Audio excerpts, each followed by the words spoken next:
Habang nakatutok ang buong mundo sa lumalalang Bundibugyo Ebola outbreak sa Democratic Republic of the Congo at Uganda, nananatili namang nakaalerto ang Pilipinas. Ayon kay Department of Health spokesperson Undersecretary Dr. Albert Domingo, mas pinalalakas na ngayon ng Bureau of Quarantine ang pagmomonitor sa mga biyaherong papasok sa bansa na posibleng galing sa mga lugar na apektado ng Ebola. Ayon sa kagawaran, kahit walang direct flights mula sa DRC at Uganda papuntang Pilipinas, mahigpit pa rin nilang binabantayan ang may mga connecting flights sa pamamagitan ng flight mapping. Sa katunayan, na-submit na a few days ago, nabigay na ng Bureau of Quarantine yung eksaktong tawag nila na flight mapping. Patuloy na ikinababahala ng World Health Organization ang paglala ng Ebola outbreak sa Democratic Republic of the Congo matapos malamang posibleng ilang buwan nang kumakalat ang virus bago ito natuklasan.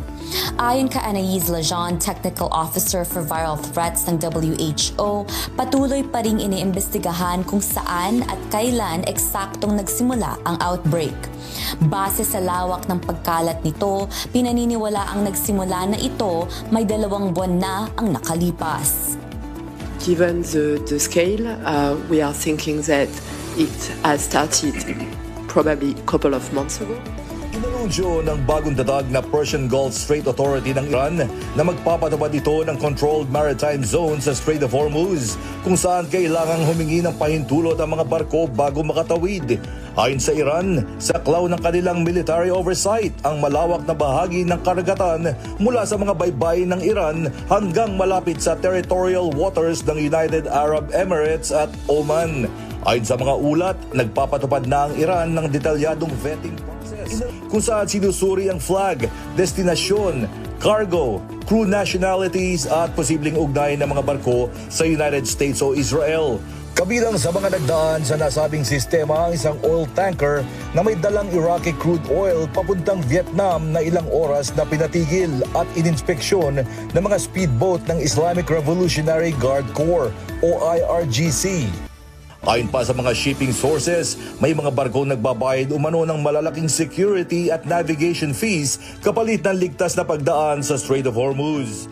Kaugnay nito, kinumpirma ng ambassador ng Iran sa France na si Mohammed Amin Nejad na nakikipag-usap na ang Iran sa Oman para sa posibleng pagpapatupad ng permanenteng toll system sa mga barkong dadaan sa Strait of Hormuz. Ayon kay Amin Nejad, layunin ng nasabing sistema na tustusan ang mga gastusin sa navigation management, seguridad, pag-iwas sa polusyon at pagpapanatili ng kaayusan sa mahalagang trade route. Gayunman, nagbabala ang Estados Unidos na posibleng maharap sa sanctions ang mga kumpanya makikipagtransaksyon sa Iran para makatawid sa nasabing karagatan. Patuloy namang nagpapatrolya ang US military sa rehiyon. Ayon sa US Central Command o CENTCOM, nakakapag-redirect na sila ng halos 94 commercial ships at napahinto ang 4 na vessels mula ng simula ng blockade laban sa mga Iranian ports noong April 13. Kamakailan lang din ay sinakyan ng mga US Marines mula sa helicopter ang isang oil tanker sa Gulf of Oman na pinag-iinala ang tumatawid papunta sa Iranian ports. Ayon sa CENTCOM, pinatigil ang barko dahil posible umanong lumalabag ito sa blockade ng Estados Unidos laban sa Iran.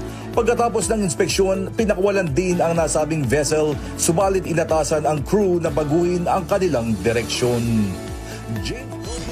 Nasa Iran na ngayon si Pakistani Army Chief Marshal Asim Munir para ipagpatuloy ang negosasyon sa pagitan ng Tehran at Washington na layong tuldukan ng digmaan sa gitnang silangan. Inaasahan ding aalamin ng Pakistan ang tugon ng Iran sa bagong proposal na isinumite ng Estados Unidos kaugnay ng peace talks at nuclear program ng Tehran. Bagamat nagkaroon ng ceasefire noong April 8 na nagpatigil sa malawakang labanan sa pagitan ng Iran, United States at Israel, hindi pa rin nakakabuo ng pangmatagalang peace deal ang magkabilang panig.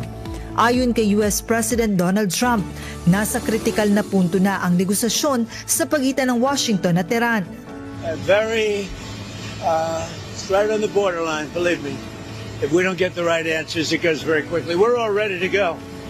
We have to get the right answers. It would have to be a complete 100% good answers. And if we do, we save a lot of time, energy, and lives. Giit ni Trump, maaari umanong mabilis na makabuo ng kasunduan, subalit posible rin na agad magbalik ang pag-atake kapag hindi nasiyahan ng Washington sa mga sagot ng Tehran. Could go very quickly. Or a few days. It could be a few days, but it could go very quickly. Iran is a defeated nation. Una nang sinabi ng Iran na sinusuri at pinag-aaralan nilang mabuti ang bagong proposal ng Estados Unidos. Makailang ulit nang iginigiit ng Amerika ang mariin nitong pagtutol sa nuclear program ng Tehran. Ayon sa mga ulat, pangunahing hinihingi ng Estados Unidos at Israel ay ang pag-aalis ng Iran ng stockpile ng highly enriched uranium nito bilang bahagi ng peace deal. Gayunman, ipinag-utos na ng Supreme Leader ng Iran na si Mojtaba Khamenei na huwag ilabas sa bansa ang kanilang near weapons grade enriched uranium. Naniniwala ang mga pinuno ng Iran na ang paglipat ng uranium sa labas ng bansa ay magpapahina sa kanilang depensa at maglalagay sa kanila sa mas malaking panganib ng panibagong pag-atake. Tinatayang umaabot na sa mahigit 400 kilo ang 60% enriched uranium stockpile ng Iran na nasa ilalim ng pagbabantay ng International Atomic Energy Agency o IAEA. Dahil sa bagong kautusan ng Iran kaugnay sa enriched uranium nito, inaasahang mabibigo pa rin na makabuo ng kasunduan ang magkabilang panig. Bilang resulta, muling tumaas ang presyo ng langis sa pandaigdigang merkado. Umakyat ng 4% ang presyo ng US crude oil habang 3% naman ang itinaas ng International Brent crude oil. Dahil sa paiba-ibang tono ng negosasyon sa pagitan ng Iran at Estados Unidos. Umano ang halos 1 oras na pag-uusap sa telepono ni na US President Donald Trump at Israeli Prime Minister Benjamin Netanyahu noong Martes. Pinag-uusapan ang posibleng pagbabalik ng military action laban sa Iran. Ayon sa mga ulat, nagkakaroon na ng pagkakaiba sa pananaw ang dalawang leader kaugnay ng digmaan sa gitnang silangan. Nais ni Netanyahu na ipagpatuloy ang planong pag-atake ng Estados Unidos sa Iran, habang mas gusto naman ni Trump na bigyan pa ng pagkakataon ang negosasyon sa pagitan ng Washington at Tehran. Nauna nang sinabi ni Trump na may nakaplano ng panibagong pag-atake sa Iran ang Estados Unidos sa kabila ng umiiral na tigil putukan. I was an hour away. We were all set to go. We were going to be striking it would have been happening right now. Yeah, it was all done. The boats, the ships are all loaded. They're loaded to the brim. And we were all set to start. Pero makalipas lang ang ilang oras, bigla nitong inanunsyo na pinatitigil muna ang mga pag-atake matapos mamagitan ang mga Gulf states kabilang ang Qatar, Saudi Arabia at United Arab Emirates upang bigyan pa ng pagkakataon ang diplomasya. I was asked by Saudi Arabia, Qatar, UAE, and some others if we could put it off for 2 or 3 days, a short period of time, because they think that they are getting very close to making a deal. Kinumpirma ni US President Donald Trump na nakatakda niyang kausapin si Taiwanese President Lai Ching-te kaugnay ng posibleng pagbebenta ng mga armas sa Taiwan. Ito ay sa kabila ng tumitinding tensyon sa pagitan ng China at Taiwan at sa kabila rin ng matinding pagtutol ng Beijing sa mga arms sales ng Estados Unidos sa isla. Do you have any plans to call President Lai of Taiwan before you make a decision on the weapons package? I'll speak to him. I speak to everybody. Kaugnay ito ng posibleng pag-aproba ng Washington sa halos $14 na bilyong na arms sales package para sa Taiwan, kabilang ang anti-drone equipment at air defense missile systems. Matatandaang noong 1979, pinutol ng Estados Unidos ang formal na diplomatic ties nito sa Taiwan upang kilalanin ang gobyerno ng China sa Beijing. Pero sa ilalim ng Taiwan Relations Act, patuloy pa rin nagbibigay ang Amerika ng mga armas na pandepensa sa Taiwan.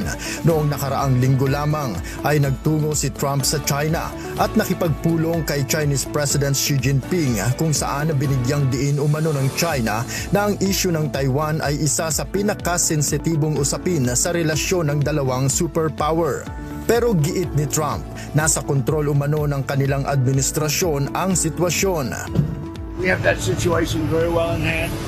We had a great meeting with President Xi. It was amazing, actually. It was amazing. Many of you were there. We'll work on that, the Taiwan problem. Patuloy na iginigiit ng China na bahagi ng kanilang teritoryo ang Taiwan at hindi nila isinasantabi ang posibilidad ng paggamit ng puwersa para makamtan ang tinatawag nitong reunification.